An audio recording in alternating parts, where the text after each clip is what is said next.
All right, there we go. Quick edit right there. I apologize for that little problem. I have no idea what happened. I don't know why my streaming just sort of stopped completely out of the blue. That usually never happens. I apologize for that, and I'm sorry for any of you guys who were tuning in. I have no idea what on earth just happened, but hopefully the stream is back up and running now.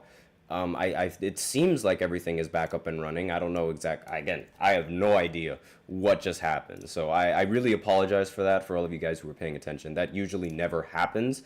And again, I have no idea what on earth just happened. So I really apologize for that. But that's besides the point. So let's go ahead and continue on with what I was saying in this segment, which was about Chet Holmgren and Victor Wembanyama. We're going to pick up exactly from where we left off. Again, I apologize for any of you guys who were viewing this and the stream sort of just randomly cut off. I have no idea what just happened. And this is really going to be, it's going to be a little bit of a problem editing. Hold on just one second. I'm just contacting the people top real quick. Started.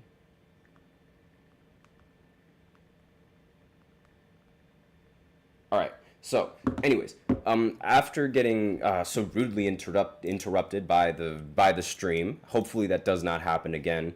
But yeah, so Victor Wembanyama and Chet, they've been a rivalry for the longest time, and they've been playing against each other from the beginning, like when they were on the under 18 team, and then when they were on in the NBA, they were battling for Rookie of the Year. By far one of the most competitive Rookie of the Year battles recently, and one of the more exciting ones. Like a lot of people, they thought Victor was going to win up until Victor outplayed Wembanyama.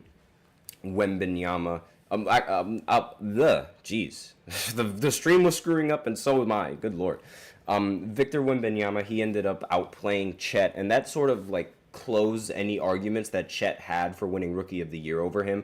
But now at the start of this season, Chet Holmgren, he vastly outplayed Victor Wembanyama in this matchup. So, like I said before, 19 points, 7 for 10 from the field, 3 for 3 from 3, ended with 5 rebounds, 2 assists, 2 steals, and 2 blocks as well. Victor, he only ended with just 8 points in this matchup, 6 points actually, 1 of 5 from the field, and 0 for 3 from 3, ended with 8 rebounds, 2 assists, along with 3 blocks. So this is a pretty lackluster performance coming in from Victor, one that we really did not expect. Like, I expected Victor to play rather well against this matchup. In fact, the rivalry is so packed.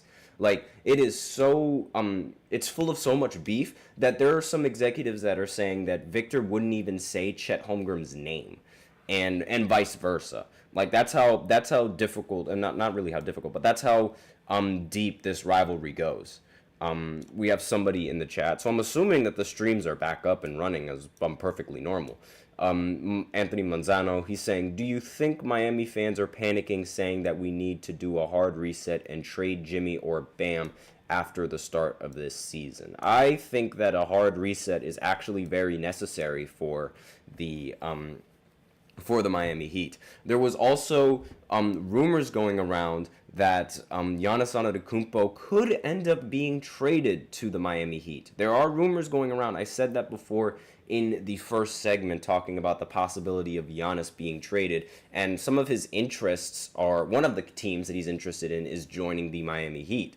So you never know. You really never know. And with the situation going around with Jimmy, I would imagine that the Miami Heat would want to trade him as opposed to just letting him walk in free agency, and actually try to acquire some pieces in exchange for him, as opposed to doing what the Clippers did and letting Paul George walk in free agency over to the 76ers in exchange for absolutely nothing.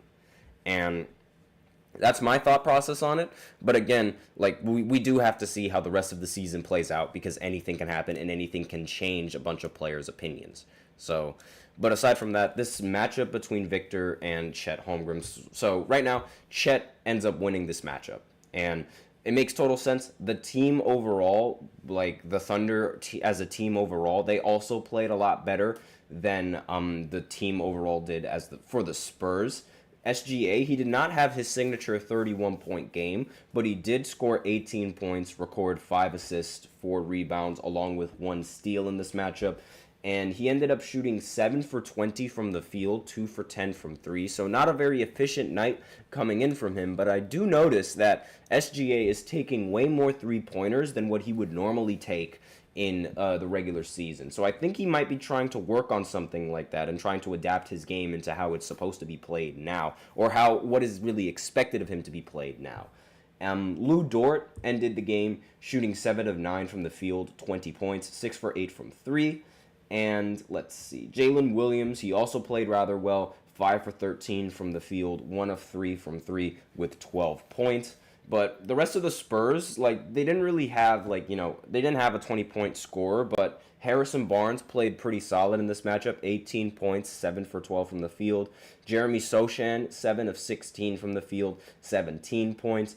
And let's see, Malachi Branham, he ended the game 6 for 11 from the field, and with 15 points, 3 of 4 from 3. Really, the big issue with this game was the lack of production from Victor Wembanyama, and that's what ultimately costed them this win. And I wouldn't say it was a really close game. I mean, the score was 105 to 93. But if Victor Wembanyama did his production like how I'm used to seeing him produce, then I think that they would have ended up making this game a little bit closer than what it was. Another question from Manzano: what young players do you think are in a bad situation that are about to go into free agency Miami could trade for? Want to leave their current one. So, right.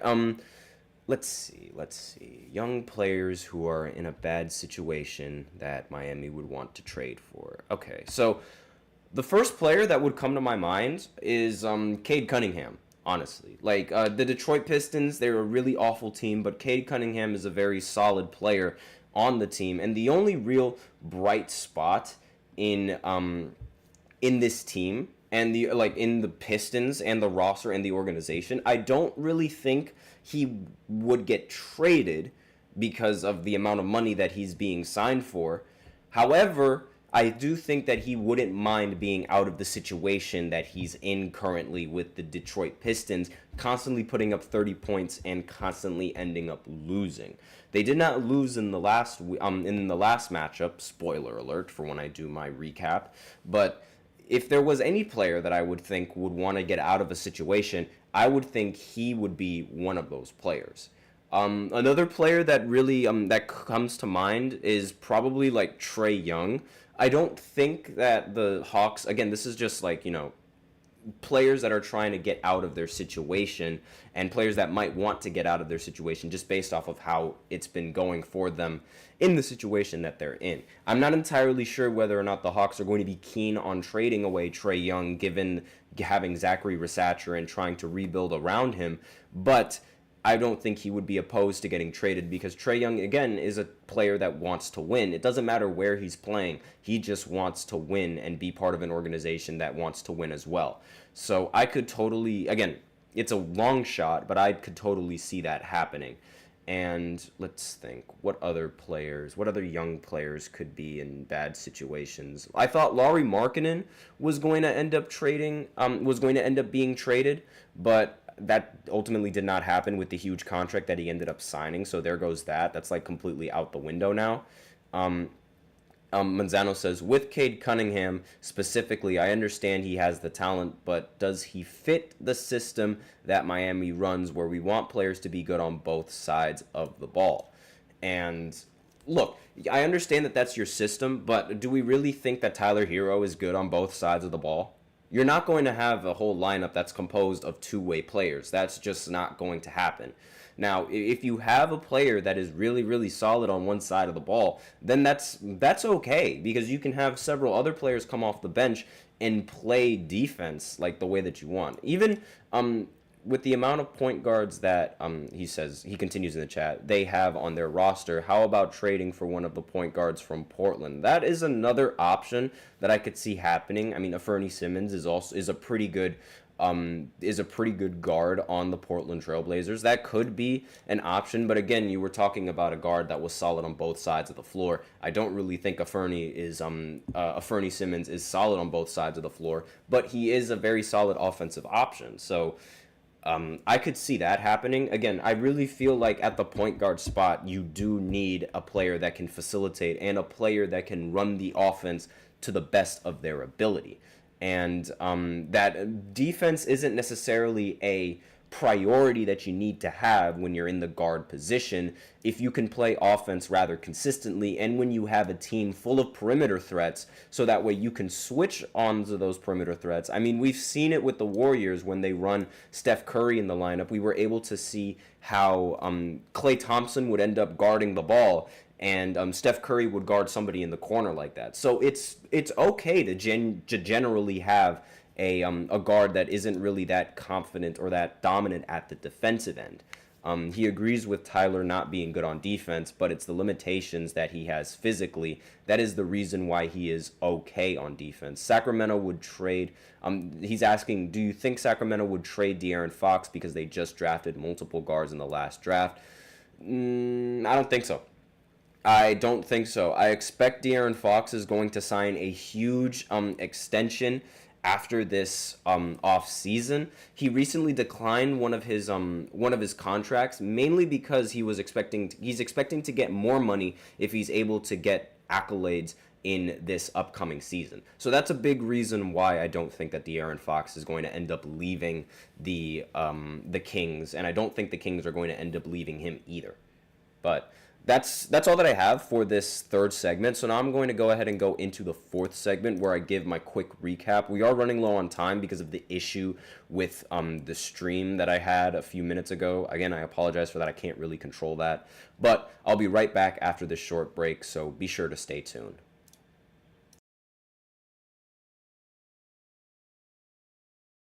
For the best and latest podcasts available anywhere, go to the podcast app on your cell phone and type in GSMC to access free content-rich podcasts on health and wellness, book reviews, sports, entertainment, relationships, social media, movies, technology, finance, and even weird news. Subscribe and download the GSMC Podcast Network's family of shows, available everywhere podcasts are found.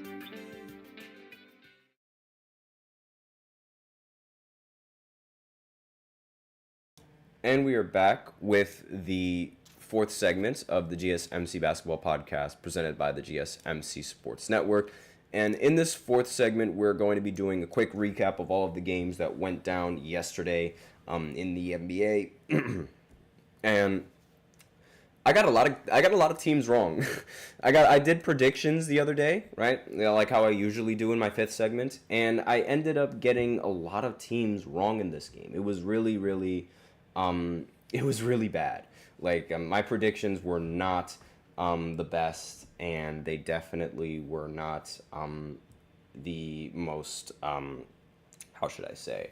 They were not my most accurate picks, right? Like this was one of those days where I was just really bad. I just got unlucky with a lot of these picks because a lot of these games ended up being rather unexpected. So let's start with some of the games that I got right. So I ended up picking the Cavs to win against the Lakers, and they ended up winning.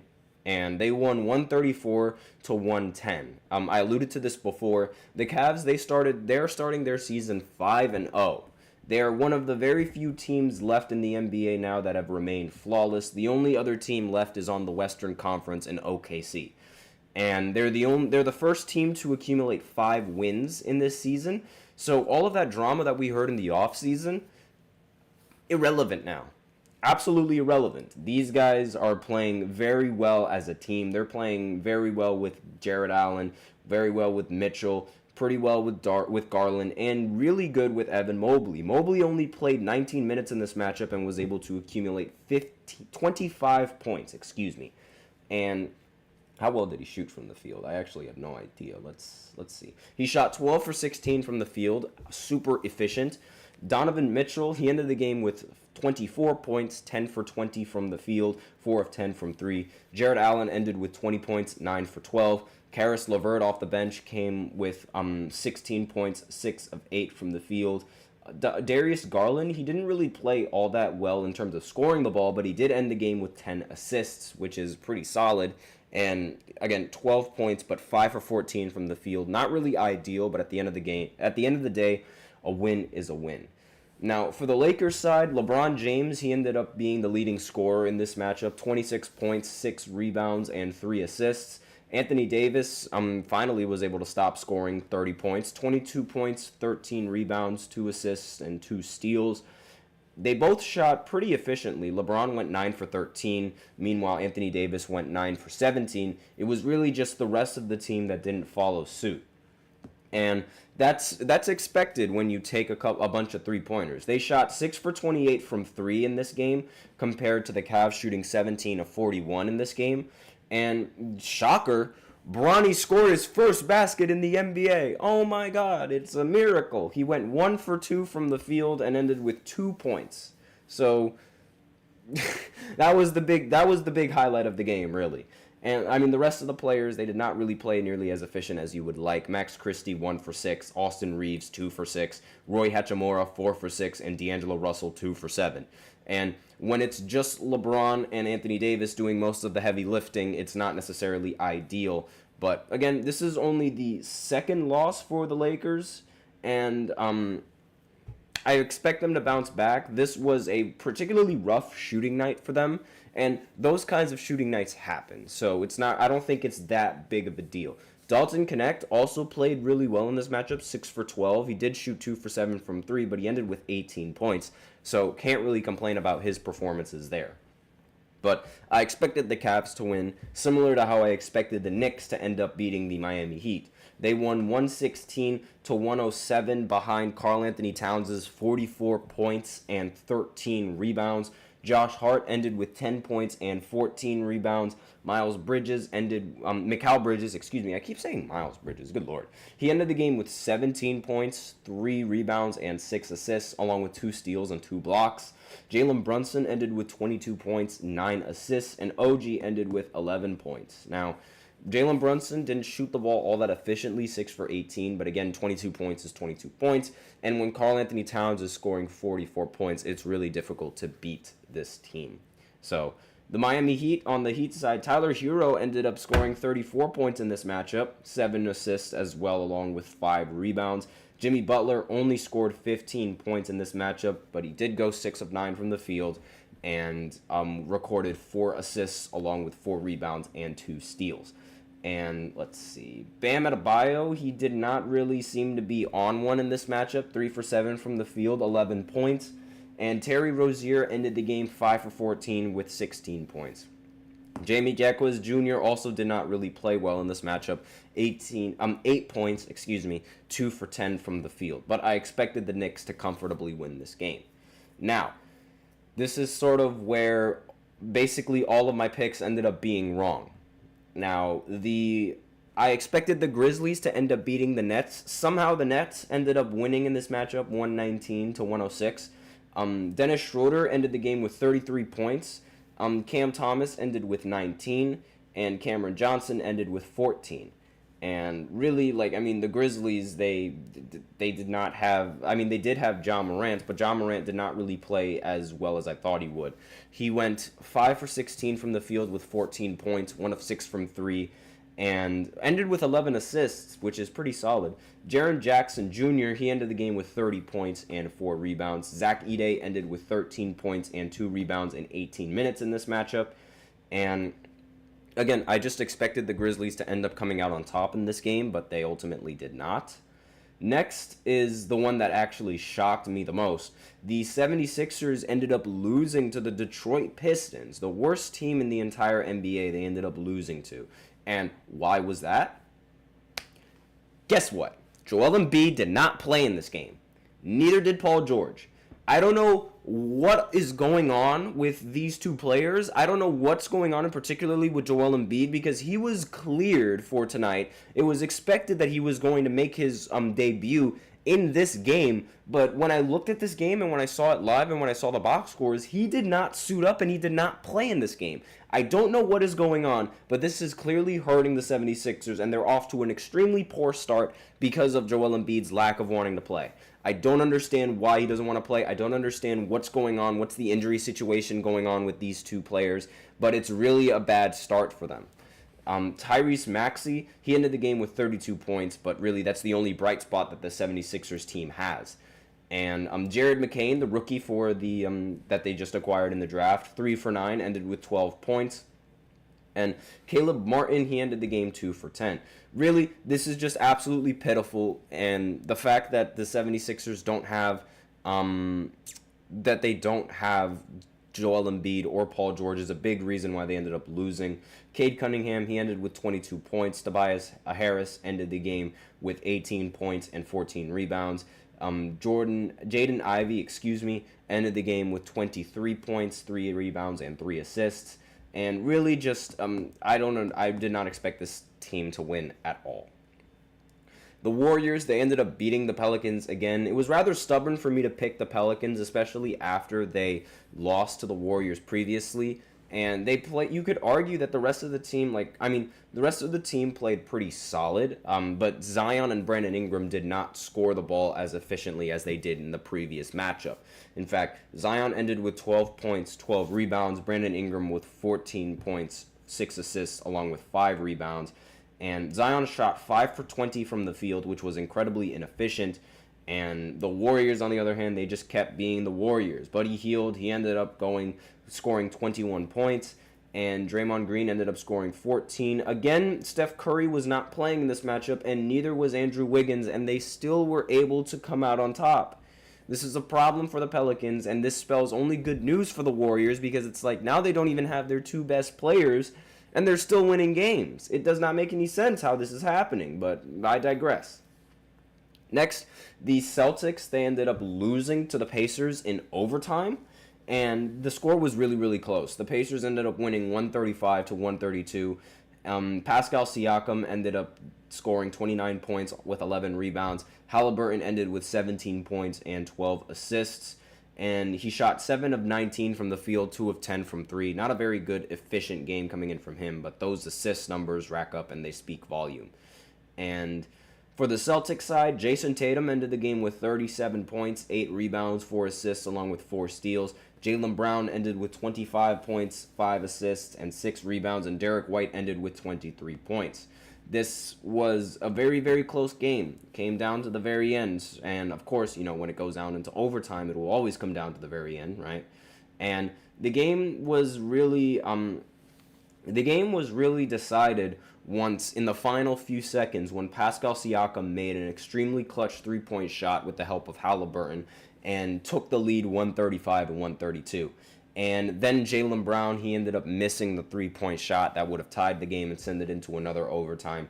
And that's how the game concluded. So very, very close game. They ended up the Celtics, so far, they've dominated the rest of the season, and they only lost off of a buzzer beater. So that's not really bad. That's not a bad thing to lose by. I mean, again, they just made a clutch shot, and you just missed a shot to tie the game. It's not the end of the world for the Celtics, but this could be the spark that the Pacers needed to ultimately propel their season forward.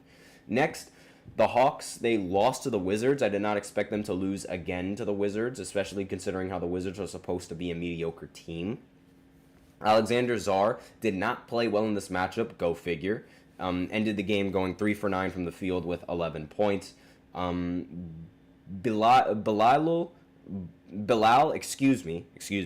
Koulibaly, messed up the last name, I guarantee you.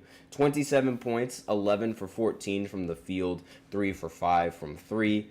Jordan Poole, 6 for 17 from the field, 24 points. Jonas Valanciunas, 8 for 10, 22 points. And really, I mean, the Hawks, Trae Young played phenomenally in this matchup, 35 points, 15 assists. He did shoot 12 for 28 from the field, which is not ideal, 4 for 13 from 3. But the rest of the team didn't really help him much either. Zachary Rasacher did play pretty solid. He ended with 17 points, 7 for 15 from the field. And Jalen Johnson ended the game with 21 points on 21 shots, 1 for 5 from 3. And I didn't expect the Hawks to lose in this matchup, but they did. They lost to the Wizards twice. It really goes to show you just where the Hawks are in this regular season. The Hornets, they ended up winning against the Raptors, as I really expected. I mean, I firmly believed in LaMelo Ball, even though he wasn't the big reason why they ended up winning in this matchup. He did score 19 points and accumulated 6 assists, however. Trey Mann, he ended the game with 27 points, 10 for 19 from the field. Cody Martin ended the game 9 for 11 from the field with 25 points. And Nick Richards ended the game 10 for 14 along with 24 points. Now, from the Raptors, obviously Scottie Barnes was not playing all that well. Grady Dick was the best player on the team, 30 points, go figure. Ended the game 11 for 17 from the field. RJ Barrett off of the bench, surprisingly, ended up scoring. Actually, no, he did not come off the bench in this matchup. Excuse me. He ended up scoring 31 points, 10 for 18 from the field. Jacob Poeltl, he ended the game with 20 points, 10 for 14 from the field.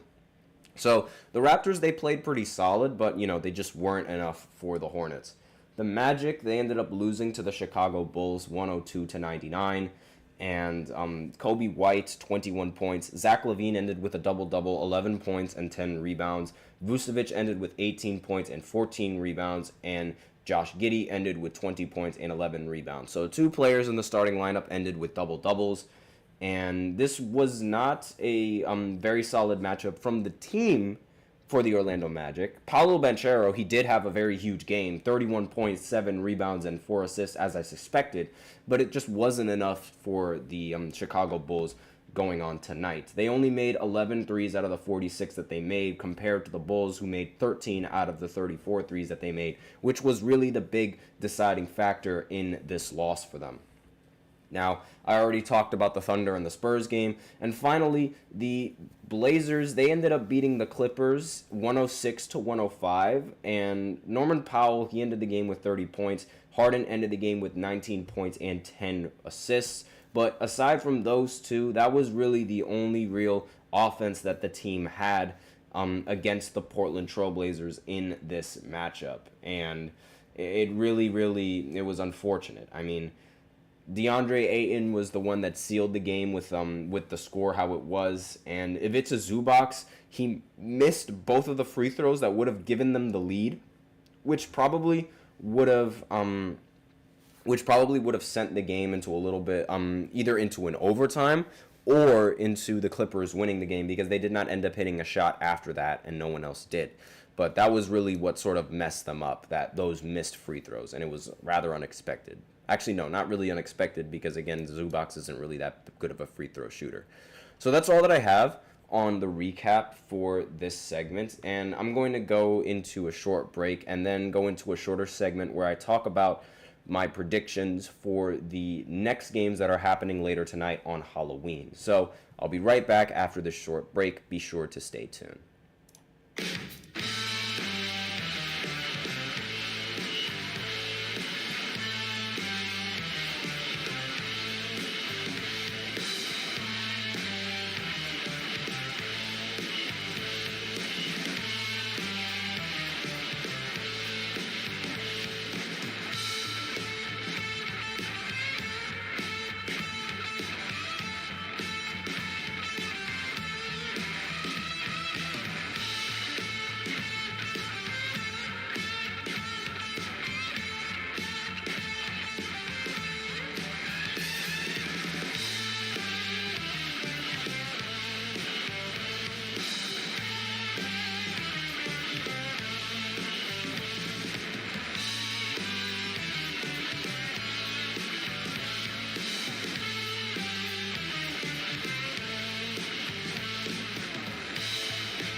And we are back with the fifth and the final segment of the GSMC Basketball Podcast presented by the GSMC Sports Network. And in this final segment, we are going to be looking at the games that are going to be happening later tonight, and I'm going to be doing my best to give my predictions on the teams that I feel like are going to end up coming out on top. Now, again, Like I said, I'm going to be doing my best because so far I have not been able to get any of these games. I have not been able to get a perfect scoring, and like not a perfect scoring, but a perfect prediction poll so far. I've not been able to do that. I'm going to keep doing that until I finally get it down. So we have only 4 games that are going to be happening later tonight. So the first one is Houston against the Dallas Mavericks. I think that the Mavericks are going to end up winning in this matchup. I just have a feeling. I believe in Luka Doncic. I believe in Kyrie Irving. I think that they'll be able to get the job done against this Houston Rockets team. They do play at home, so not to mention coming off of a very huge win against the Timberwolves in the last matchup, I expect them to be able to do what they need to do against Houston tonight. Now, the next matchup, the Spurs are going up against the Jazz. Now, these are some of the 2 worst teams in the NBA right now, but I think the Jazz are going to continue with their losing trend, so I'm going to go with the Spurs in this one. And I hope that I'm right, and I hope I'm right. I really want to get these predictions right for once in my life. I haven't been able to do that yet, and I really want to. The Suns, they're going up against the Clippers. I'm going to stick with my pick with the Suns. They were able to beat the Clippers in the last matchup, and it's been a while since they played. I do think that the Suns are going to be in much better shape than the Clippers, considering how they're going to be coming off of a back-to-back. And while the Clippers, they do play at home, and that arena is actually, like, it really affects people. It said it affected Kevin Durant, especially at the line. I think that the Suns are going to end up coming out on top in this matchup. And finally, the more difficult pick in this little prediction thing that I have going on is the Bucks going up against the Grizzlies. Now, this one is very difficult for me because I've picked the Grizzlies to win several times before and then they lose. I mean, they're going to come off of a back-to-back as well. And I thought they were going to beat the Nets, but they ultimately ended up losing. And now they're going up against the Bucks. However, it's not like the Bucks are really doing so hot either. I mean, you can make the argument that they're less than mediocre. And I'm very, very concerned exactly like who's going to end up winning. Like, I really want to pick the Bucks. But something deep down is telling me that they're not going to win this matchup. I don't know why. Like, it's just very, very tough for me to decide. And I'm gonna stick with the Bucks just because I have my faith in Giannis. If they disappoint me again, I am never ever picking the Bucks. If they disappoint me again, and you can quote me on that, if they disappoint me in this matchup again, I am never picking the Bucks to win in any matchup. And I guarantee you that when I do that, they're going to win in every single matchup. It's just how this works. I don't understand why, but I'm going to stick with the Bucks on this one. I know that the Grizzlies, they're playing at home. They are coming off of a back-to-back, but they lost to the Nets recently. And the Nets, they were able to beat the Bucks, which is why it's a little bit more difficult for me to pick exactly which team is going to end up coming out on top in this matchup. But I'm going to go with my gut. I'm going to entrust in Giannis Antetokounmpo, and I'm going to stick with the Bucks. That's what I'm going to do. It's just how it's going to go. And we'll see how it goes with there. Now, the other difficult matchup that I think is more difficult to predict is the Spurs, because really, like, they're 2 really bad teams. So it could go either way. It's just like who's going to be the worst team. I think it's going to be the Jazz. I don't have any faith in the Jazz at all this season. And they don't have the pieces. They don't have, the only solid player that they have is Markkanen, and even then he's a bit iffy. And I would much rather put my trust in somebody like Victor Wembanyama as opposed to the roster of the Jazz. And the Suns and the Clippers, that's also going to be a tough matchup because that game that they last played, it ended up coming down to the wire. James Harden missed a free throw that would have sent the game into another overtime. And that was really the big reason why they ended up losing. But aside from that, I don't really see any more concluding evidence for the Suns blowing this game. I just don't think that's going to happen. So with that, I'm going to pick the Suns. And then with the Mavericks, I just have faith in Luka and Kyrie Irving. I think it's pretty justified to have faith in those two players. So those are my picks. And those are the teams that I expect to end up coming out on top. That's all that I have for you today on this segment, and that's all that I have for the show. Again, I'm sorry for the technical difficulties that were going on during the show, but thank you so much for tuning in to the GSMC Basketball Podcast, presented by the GSMC Sports Network. Your support means a lot to us, so remember to subscribe to the show, leave a positive review. It really does make a difference. We also invite you to follow us on Facebook, Twitter, TikTok, and Instagram for more content and updates. Please remember to use the link displayed below the ticker on every single show segment if you want to get your comments recognized, or use Super Chat. Either or really helps the show, makes it much more interactive between myself and you guys. That's all that I have for you today on this segment. Thank you so much for tuning in. I am your host, Nelson, and as always, take care.